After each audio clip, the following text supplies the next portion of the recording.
Selamat pagi semua. Semoga hari ini adalah hari yang membuatmu bahagia dan penuh syukur. Bersyukur diberi kesehatan. Bersyukur diberi semangat untuk belajar dan bersyukur memiliki kawan-kawan yang baik.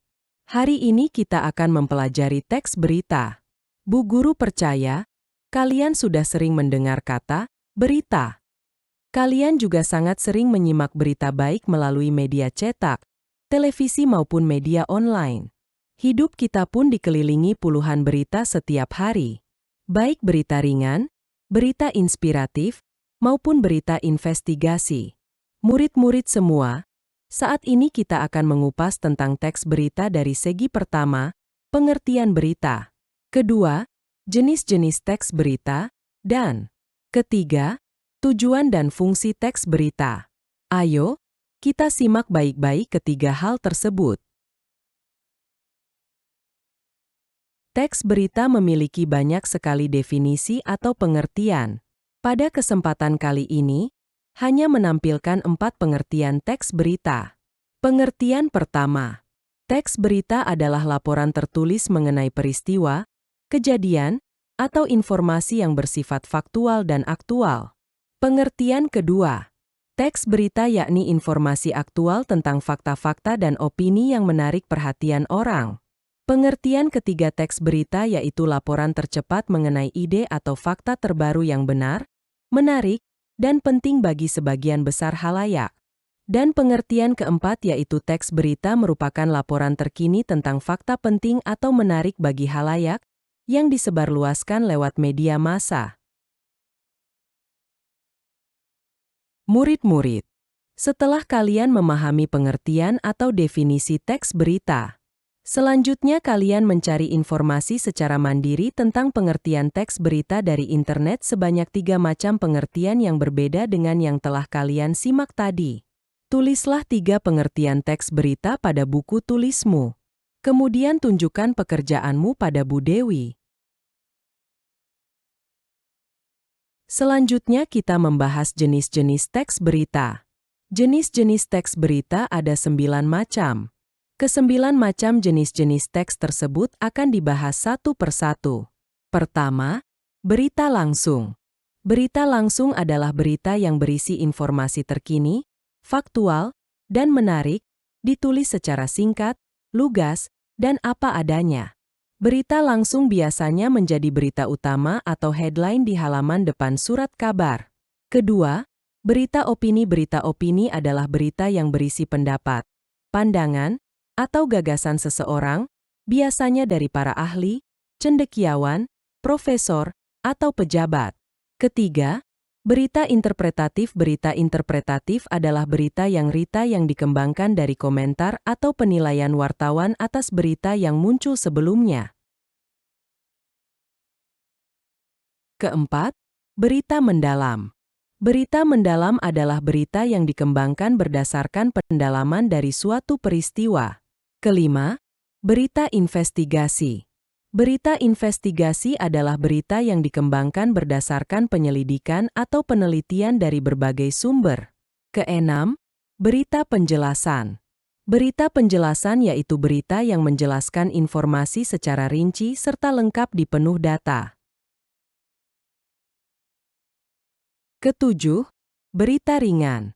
Berita ringan adalah berita yang kurang mengutamakan unsur penting tetapi lebih menyoroti topik-topik yang mengandung unsur manusiawi. Kedelapan, berita kisah. Berita kisah adalah berita mengenai kejadian yang dapat menyentuh perasaan atau untuk menambah pengetahuan pembaca. Dan yang terakhir, yaitu ke-9, berita khusus. Berita khusus adalah sebuah berita yang menyoroti peristiwa atau topik tertentu dengan detail yang lebih spesifik. Bisa berupa laporan khusus. Murid-murid, ada 4 macam tujuan dan fungsi teks berita. Keempat macam tujuan dan fungsi teks berita akan dipaparkan berikut ini.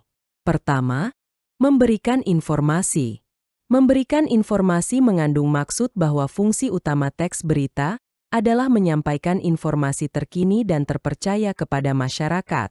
Berita membantu orang mengetahui peristiwa-peristiwa penting yang terjadi di sekitar mereka maupun di belahan dunia lain.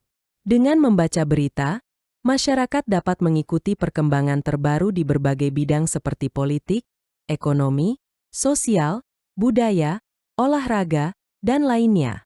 Kedua, mengedukasi masyarakat. Mengedukasi masyarakat bertujuan agar teks berita berperan dalam mengedukasi dan meningkatkan pengetahuan masyarakat. Melalui berita, pembaca dapat mempelajari hal-hal baru, memahami isu-isu kompleks, serta memperluas wawasan mereka tentang berbagai topik. Berita juga dapat membantu meningkatkan literasi dan kemampuan berpikir kritis masyarakat. Ketiga, mempengaruhi opini publik. Mempengaruhi opini publik yaitu pemberitaan dapat mempengaruhi cara pandang dan opini masyarakat terhadap suatu kasus. Meski berita harus objektif, pemilihan dan cara penyajian informasi dapat membentuk persepsi publik. Oleh karena itu, media memiliki tanggung jawab besar dalam menyajikan berita secara berimbang dan tidak memihak. Keempat, hiburan. Teks berita berfungsi sebagai hiburan, maka teks berita juga dapat menjadi sarana hiburan bagi pembaca. Berita-berita ringan seperti gosip selebriti, olahraga, atau human interest story dapat menghibur sekaligus menginformasikan pembaca. Setelah memahami tujuan dan fungsi teks berita, selanjutnya mempelajari tentang struktur teks berita. Struktur teks berita terdiri atas 4 bagian. Keempat bagian tersebut akan dijelaskan berikut ini. Pertama, judul, headline. Judul yang baik harus memiliki syarat-syarat berikut ini. A. Singkat, padat, dan jelas. B. Mewakili inti berita. C. Menggunakan kata-kata yang menarik. D. Tidak ambigu atau bermakna ganda. E. Ditulis dengan huruf yang lebih besar atau tebal. Kedua, teras berita atau lead. Teras berita atau lead adalah paragraf pembuka yang berisi ringkasan singkat dari keseluruhan berita.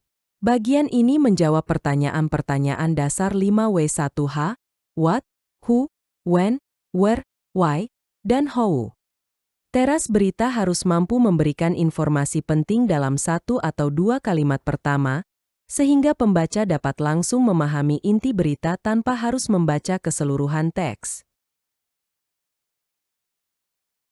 Ketiga, tubuh berita, body.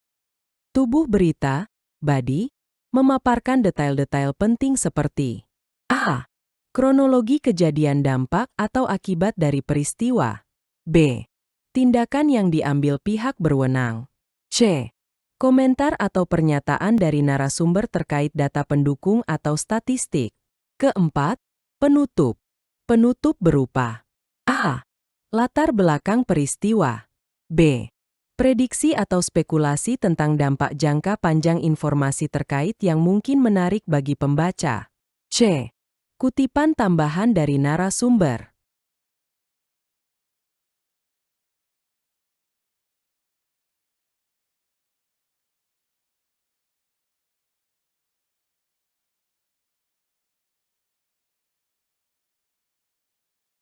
Murid-murid, untuk tugas pada materi ini, tentukan struktur teks berita berikut ini, dan dikerjakan di buku tulis.